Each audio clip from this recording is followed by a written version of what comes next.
কি হচ্ছে আমাদের দেশে? কোন পথে এগোচ্ছি আমরা? আদৌ কি এগোচ্ছি নাকি আরও পিছিয়ে যাচ্ছি? কিসের ওমেন্স ডে যেখানে নারীদেরই কোনো সুরক্ষা নেই?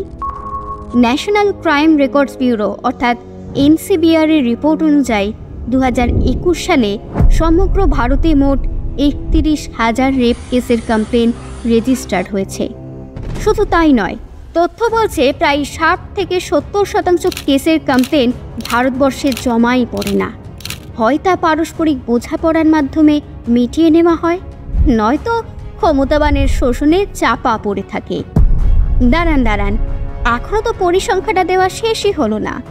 হিসেব বলছে সব মিলিয়ে যে সংখ্যাটা আসবে তা শুনে আপনার কপালে দুশ্চিন্তার ভাঁজ পড়া খুব স্বাভাবিক, কারণ সংখ্যাটা বছরে 3 থেকে 3.5 লক্ষ, অর্থাৎ প্রতি 5 থেকে 6 মিনিট অন্তর একটি নারী এই নির্মম পাশবিক অত্যাচারের শিকার শুধুমাত্র এই ভারতবর্ষে।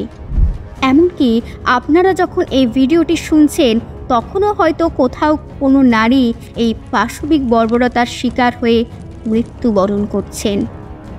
আমাদের লড়াই, আমাদের কণ্ঠ শুধুমাত্র আরজি করের ঘটনার বিরুদ্ধে নয়, বরং সেই সমস্ত ঘটনার বিরুদ্ধে যার জন্য কোনো মায়ের কোল এই অমানবিক অত্যাচারে খালি হয়ে গেছে।